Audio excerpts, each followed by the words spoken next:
Olá galerinha do channel, tudo bem com vocês? Eu espero que sim. Estamos aqui então em mais uma quarta-feira para trazer mais um síndrome e o transtorno de filmes e séries. E hoje eu vou falar para vocês sobre a erotomania, ou também conhecida como síndrome de Clenbourne. Essa síndrome ela foi muito bem retratada no filme Bem Me Quer, Mal Me Quer, e é basicamente quando uma pessoa acredita firmemente que outra pessoa está apaixonada por ela. Então, se você quiser saber de como funciona todos os detalhes, você já sabe, fique aqui comigo até o final que eu vou contar tudo pra vocês.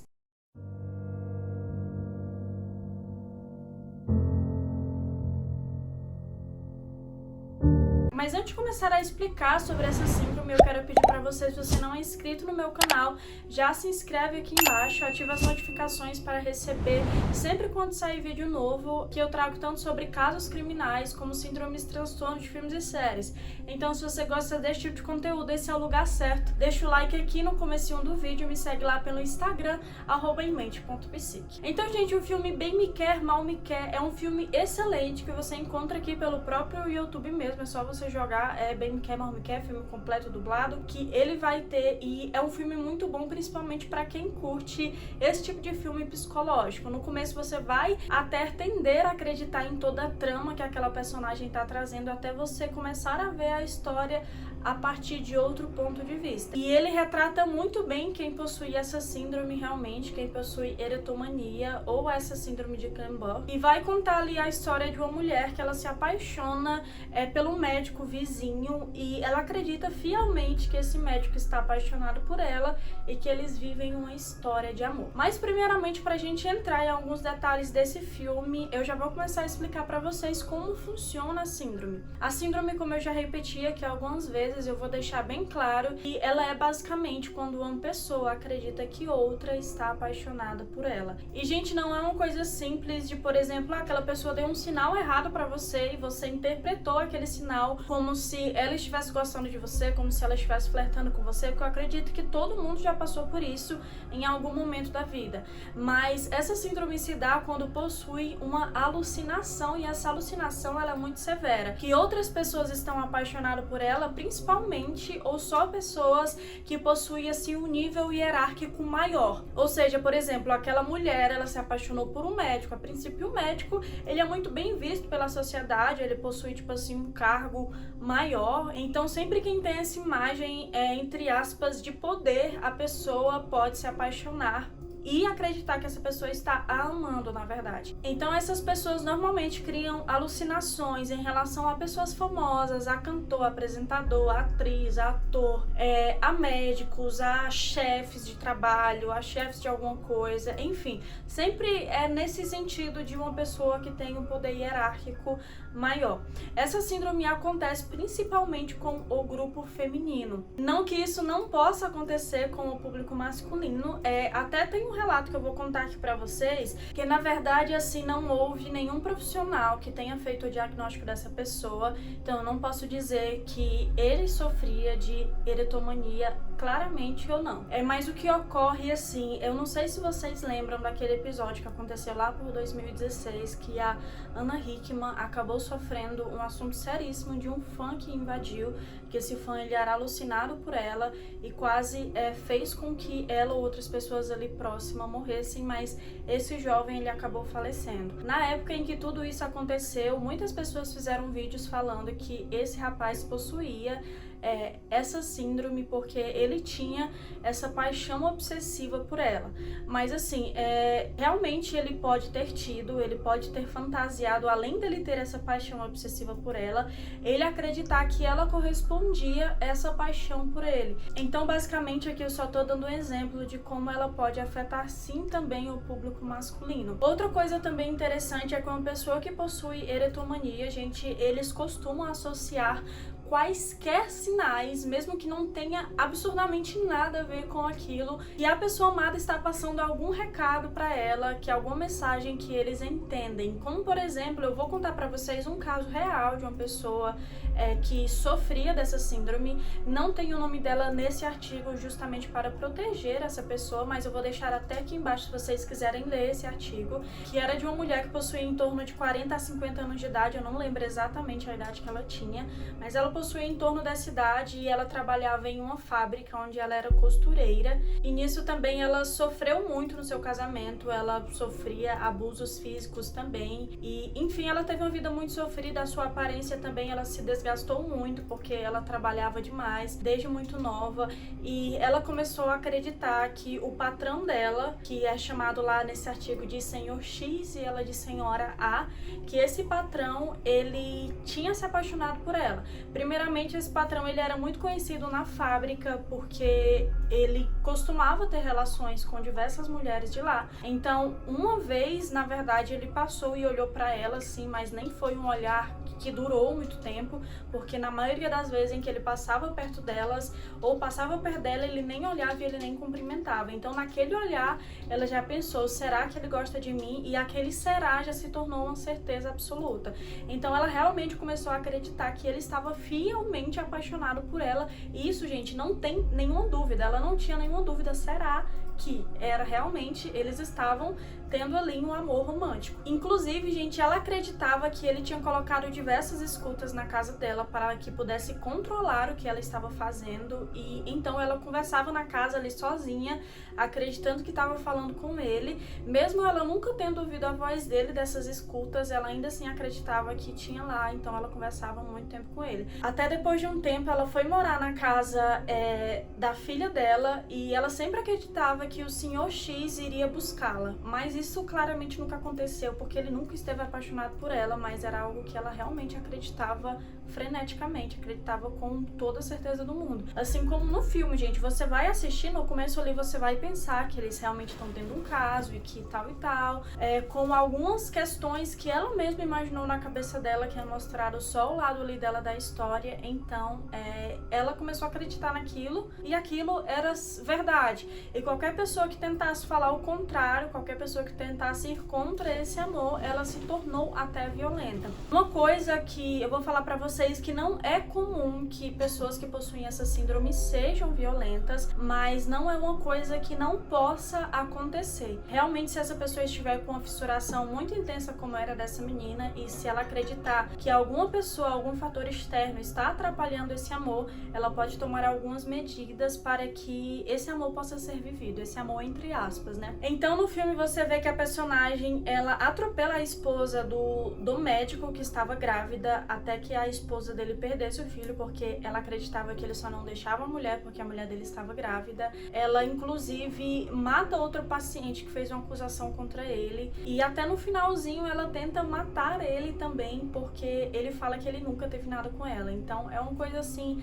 realmente muito perturbadora de se imaginar que a pessoa se coloca nesse mundo e que é muito difícil tirá-la de lá. E eu falo que é muito difícil tirá-la de lá porque, se vocês me acompanham aqui no canal, vocês já viram outros vídeos que eu sempre falo que se as pessoas não quiserem ajuda, então não tem como ajudá-las. Mas nesse caso, a maioria dos casos precisa de internação, porque realmente a pessoa não vai querer ajuda. Porque só imagina você acredita na sua cabeça fielmente que você está vivendo um amor com uma pessoa muito boa, com uma pessoa muito legal, com uma pessoa, sei lá, o seu cantor preferido.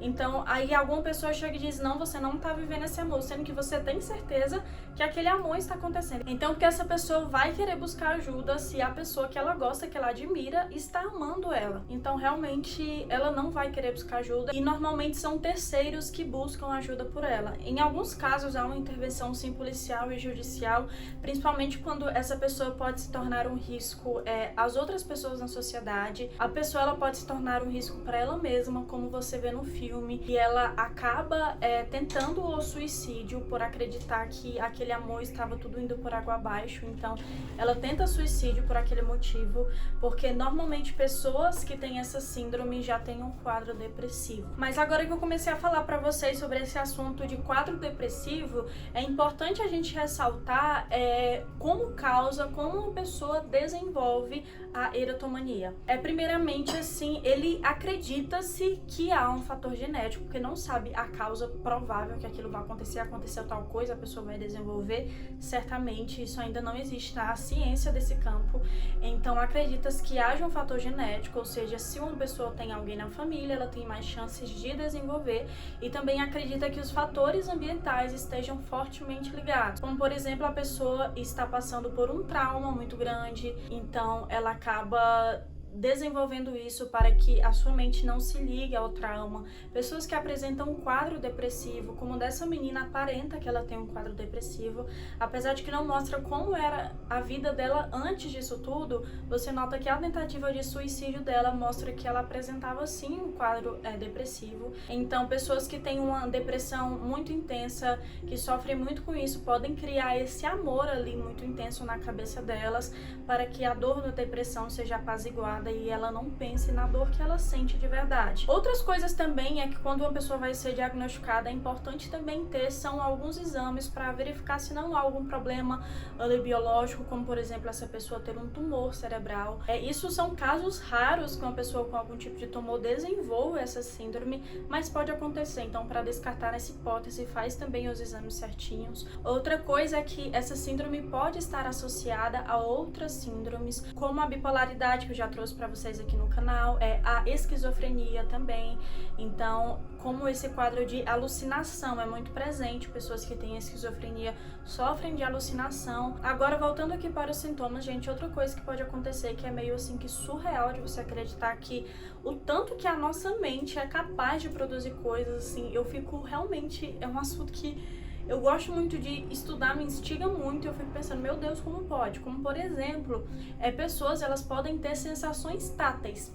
Ou seja, ela pode sentir que aquela pessoa está a tocando, como por exemplo, tem casos, eu não vou lembrar exatamente o artigo, mas eu vou ver se eu consigo procurar e deixar aqui embaixo, de uma menina que ela se apaixonou pelo cantor preferido dela e ela acreditava que ele podia tocá-la através da televisão. E também tem gente que acredita que pode ouvir a voz, tem gente que cria alucinações que passou determinado momento com aquela pessoa, sendo que aquele momento nunca aconteceu. Então são realmente alucinações que levam a pessoa a acreditar que aquilo que está acontecendo é verdade. Agora, para fazer o tratamento, normalmente ocorrem casos que pessoas são internadas porque elas não querem ajuda, então elas se recusam. Então o tratamento, eles são com bases em medicamento anti-alucinógenos para que elas consigam enxergar a realidade de maneira melhor. Pode ter também, e é muito importante que esteja, o acompanhamento de psicólogos que vá tratar o trauma daquela pessoa que pode ter desenvolvido essa síndrome. Então é importante que ela tenha um acompanhamento ali para que ela comece a falar e ela comece a enxergar a realidade. E tem casos, gente, de pessoas que realmente não se recuperam, que passam, tipo assim, anos da vida e nunca se recuperam, como tem casos de pessoas que realmente conseguem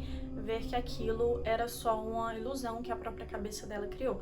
Então é muito difícil você determinar se há cura ou não. A cura depende de pessoa para pessoa. Outra coisa também interessante de citar é que existem pessoas que desenvolvem essa síndrome e elas se apaixonam por uma pessoa e acreditam que essa pessoa está apaixonada por ela durante muito tempo e essa é aquela pessoa fixa na cabeça dela. E tem outras pessoas que na verdade são quadros, são episódios, ou seja, em 2 anos ela acredita que tal pessoa está apaixonada por ela e depois disso passa, em 3 anos ela está acreditando que outra pessoa tá. Então ela fica um tempo ali acreditando que tal pessoa está apaixonada e depois outra pessoa está. Então são alguns episódios que podem passar. E essa síndrome, ela pode desenvolver tanto na fase com que a pessoa é adolescente, como também na fase adulta. Como, por exemplo, tem até casos de pessoas que começaram a desenvolver esse transtorno ainda com 14 anos de idade. Então, realmente, logo quando começa esse período da pessoa se apaixonar, ela pode sim desenvolver o transtorno, como pode só depois ali na fase adulta. E só para finalizar aqui com vocês, uma coisa que essa síndrome, ela tem 3 fases clássicas normalmente. Primeiramente é a esperança, ou seja, aquela pessoa acredita que eles vão ficar juntos sim, que tá acontecendo algumas coisas ali que tá impedindo no momento, mas que em breve eles ficarão juntos e tal, então ela tem muita esperança que aquele amor vai acontecer. Outra coisa que na segunda fase já passa para o despeito, que é quando a pessoa começa a sentir ressentimento, quando vê que algumas coisas ali estão indo errado. Como no filme, você vai observar essas fases muito bem. E por último é o rancor, que a pessoa começa a sentir um rancor daquela pessoa. Como, por exemplo, no filme, no finalzinho, quando ele diz que eles nunca tiveram nada, ela tenta matar ele. Então, vocês verem assim como as 3 fases nesse filme vão se seguindo muito bem. Eu recomendo muito a você assistir esse filme. Como eu já falei, se você gosta desses filmes psicológicos, esse é um filme excelente, é muito bom. Eu assisti ele assim que o tempo passou e eu nem vi. E no final tem até uma frasezinha de uma pessoa que sofre há 40 anos com essa síndrome. Então, se você quer saber como é essa frase, vai lá e assistir esse filme, que é muito boa. E só mais uma coisa, gente, que é muito importante, que eu já quase me esqueci de citar pra vocês, é que essa síndrome, ela não está relacionada com quesitos sexuais, como, por exemplo, a pessoa necessita muito ter relações sexuais com essa outra pessoa que ela acredita que está apaixonada por ela, como é no caso da ninfomania ou da satiríase, que está muito interligada ali à sexualidade. Esse caso, a pessoa, inclusive, tem alguns relatos de pessoas que são impotentes sexuais, mas que mesmo assim desenvolvem essa síndrome, então não está ligado necessariamente a fatores sexuais. Então é isso, gente, essa foi a síndrome de hoje. Eu quero que vocês deixem aqui nos comentários o que foi que vocês acharam, se vocês já assistiram esse filme, se vocês já ouviram falar sobre essa síndrome, o que vocês acharam de todas essas informações que eu trouxe. Deixa aqui embaixo se você tem alguma dica para que eu possa trazer em um próximo vídeo, alguma síndrome ou transtorno que você viu e achou bem interessante, é só deixar aqui. Eu te agradeço por ter assistido até o final, muito obrigada, até o próximo vídeo, valeu, valeu e tchau, tchau!